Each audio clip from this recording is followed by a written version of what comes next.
মূল আলোচনায় যেতে চাই। এই আলোচনাটা হালকা না, বেশ ভারী আলোচনা, এবং আমার কাছে মনে হয় যে এই আলোচনা এই মুহূর্তের প্রেক্ষাপটে খুব বেশি গুরুত্বপূর্ণ। 24 এবং 25 নভেম্বর এই মাসেই আপনারা সবাই জানেন যে জেদ্দাতে অনুষ্ঠিত হবে আইপিএল এর মেগা প্লেয়ার অকশন। সেই প্লেয়ার অকশনে বাংলাদেশ থেকে নিলামে উঠবেন 12 ক্রিকেটার, এবং এই যে 12 জন ক্রিকেটার যাদের নামগুলো অলরেডি আপনাদের মুখস্থ হয়ে গেছে, সেই 12 ক্রিকেটার কিন্তু শেষ পর্যন্ত টিকে গেছেন। 1584 ক্রিকেটারের মধ্যে 574 জন ক্রিকেটার নিলামে উঠবেন। এই যে 1000 প্লাস ক্রিকেটার বাদ পড়লেন এবং 574 জন টিকে গেলেন, এটার মূল কারণ এই পার্টিকুলার ক্রিকেটারদের নিয়ে কোনো না কোনো ফ্র্যাঞ্চাইজির আগ্রহ রয়েছে, যে কারণেই তারা শেষ পর্যন্ত মেগা নিলামে উঠছেন জেদ্দাতে 24 এবং 25 নভেম্বর।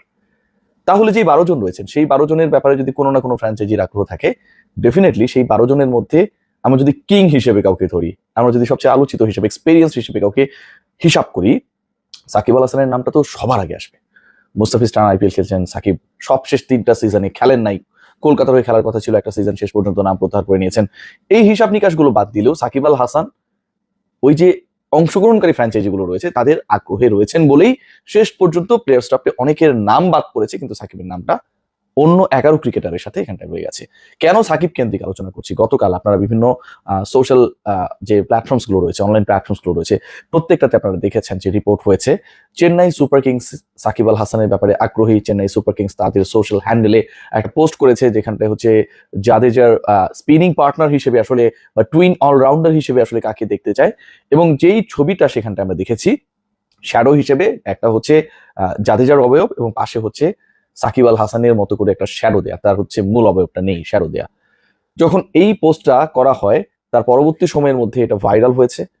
ভারতীয়রা, বাংলাদেশিরা, those people who are following IPLs as well as Shakib Al Hasan, সবাই গেস করেছেন যে এই মানুষটা বা যাকে আসলে স্পিনিং অলরাউন্ডার এবং একই সাথে জাদেজার হচ্ছে অলরাউন্ড কি বলবো যে টুইন অলরাউন্ডার হিসেবে হিসাব করা হচ্ছে, সেই মানুষটা সাকিব আল হাসান। পোস্টগুলোতে যদি যায় দেখেন, যেহেতু হচ্ছে চেন্নাই সুপার কিংস আইপিএল এর একটা দল, ডেফিনেটলি আইপিএল এর দলকে কেন্দ্র করে সেই দেশে, যেই দেশে আইপিএলটা হয় সেখানকার মানুষের আগ্রহটা বেশি থাকে। সেখানটাও কিন্তু আমরা খুব ইন্টারেস্টিং কিছু ব্যাপার দেখেছি, এবং সেই ব্যাপারগুলো আমি যদি আপনার সাথে শেয়ার করি, সেগুলো আমার কাছে মনে হচ্ছে যে যথেষ্ট আসলে আশা জায়গায়।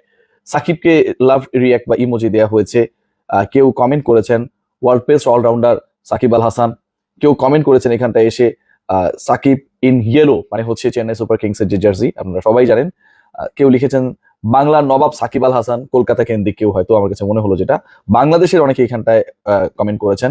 রিপন সাহা নামে একজন সাকিব এবং সাকিবের সাথে লাভ ইমোজি অ্যাড করেছেন, দ্য গড সাকিব। এবং সহজ ব্যাপার যেটা, গুরুত্বপূর্ণ ব্যাপার যেটা, সবাই আসলে সাকিবকে গেস করেছেন, এবং এখানটায় রবীন্দ্র জাদেজার সাথে যে ব্যাপারটা বলা হচ্ছে টুইন অলরাউন্ডার হিসেবে কাকে দেখা যেতে পারে, চেন্নাই সুপার কিংস এর যে পোস্ট, সেই পোস্টে সাকিব আল হাসানকে সবাই সাপোর্ট করেছেন। সাকিব আল হাসান সেই মানুষটা হলে খারাপ হয় না, ব্যাপারটা অনেকটা এরকম দাঁড়িয়েছে। এটার ইম্প্যাক্টটা কি? এটার ইম্প্যাক্ট দুভাবে আমরা ব্যাখ্যা করতে পারি। একটা হচ্ছে যে সস্তা একটু ওই পার্টিকুলার ফ্র্যাঞ্চাইজির পেজের রিচটা বাড়লো। এখন দেখুন, মানে বাংলাদেশের মানুষজন এটা দেখে তাদের রিচ বাড়িয়ে দেবে। বাংলাদেশে বাস করে ধরেন 17-18 কোটি মানুষ, ইন্ডিয়া 150+ ক্রোড়, নাকি 150 ক্রোড় প্লাস। সো আমার এই 17-18 কোটি মানুষের সবাই যে আবার ক্রিকেট বোদ্ধা, সবাই আইপিএল ফলো করে এমনটাও না। সো এটা আসলে যে চেন্নাই সুপার কিংস এর অনেক বিশাল রিচ বাড়িয়ে দেবে এটা সত্য না। কিন্তু এই আলোচনাটা, সাকিব কেন্দ্রিক এই আলোচনাটা ব্যাক অফ দ্য মাইন্ডে আমার কাছে মনে হয় যে একটা বড় রোল প্লে করবে before the draft, before the auction. যখন যে ব্যাপার নিয়ে আলোচনা হয়, কিছুদিন আগে যখন বাংলাদেশে একটা বড় পরিবর্তন আসলো, রাতের বেলা মানুষজন ঘুমাতে পারতো না, ডাকাত পড়েছে, ডাকাত আসছে। আর একটা হচ্ছে কি, রয়্যাল লোকজন বাংলাদেশে হচ্ছে বিভিন্ন জায়গায় ঘুরে বেড়াচ্ছে। খেয়াল করে দেখবেন, মানে এই ঘটনাগুলো ঘটেছে, সত্য মিথ্যা পরের হিসাব। তো সবাই মাইকিং করছে, মসজিদে মাইকিং করছে, ফজরের আজানের সময় মাইকিং হচ্ছে। আমি ধানমন্ডিতে থেকে এখানটাও আপনার মাইকিং হয়েছিল যে আমাদের হচ্ছে এলাকায় ডাকাত এসেছে, আপনারা সবাই সাবধান থাকবেন, কেউ দরজা খুলবেন না, সবাই একতাবদ্ধ থাকুন, এরকম বক্তব্য। ডাকাত আসুক আর না আসুক, ডাকাতের একটা প্রভাব কিন্তু আসলে ওই সময়টাই আমরা দেখেছিলাম। সাকিব চেন্নাইতে খেলুক আর না খেলুক, সাকিবকে নিয়ে চেন্নাই যে মার্কেটে ছড়িয়ে দিল নতুন করে, যে গত 3 মৌসুম না খেলা একজন ক্রিকেটার তার অবয়বকে ব্যবহার করে যখন একটা পোস্ট করা হয়, এবং রবীন্দ্র জাদেজার সাথে আসলে কাকে তারা টুইন অলরাউন্ডার হিসেবে খেলাতে পারে, সেই সাজেশনটায় যখন অসংখ্য মানুষ সাকিব কেন্দ্রিক ওই আলোচনাটা অংশগ্রহণ করে, তখন বাকি ফ্র্যাঞ্চাইজিগুলোর মনস্তত্ত্বে, মনোযোগে 24-25 তারিখের যে ড্রাফট, সেই ড্রাফট বা নিলাম বা অকশন, যেভাবে এটাকে আমরা ব্যাখ্যা করি, সবগুলোর মানে একটাই, সাকিব আল হাসান কিন্তু একটা বড় ক্যারেক্টার হয়ে যান। সো এবার সাকিব আল হাসান গত 3 মৌসুম আইপিএল না খেললেও মাঝখানে একটা মৌসুমে খেলার সুযোগ পেয়েও তিনি খেলতে চান নাই। এবার সাকিব আল হাসান কিন্তু free agent, is preparing himself, আমরা জানি যে ন্যাশনাল টিমের ওয়েস্ট ইন্ডিজ ট্যুরের জন্য, এবং আইপিএল এর আগে বিপিএল হবে, সেখানটাও তিনি একটা প্রিপারেশনের সুযোগ হয়তো পাবেন, হয়তো বলছি, বাংলাদেশে যেহেতু খেলাটা হবে অনেক হিসাব নিকাশ রয়েছে।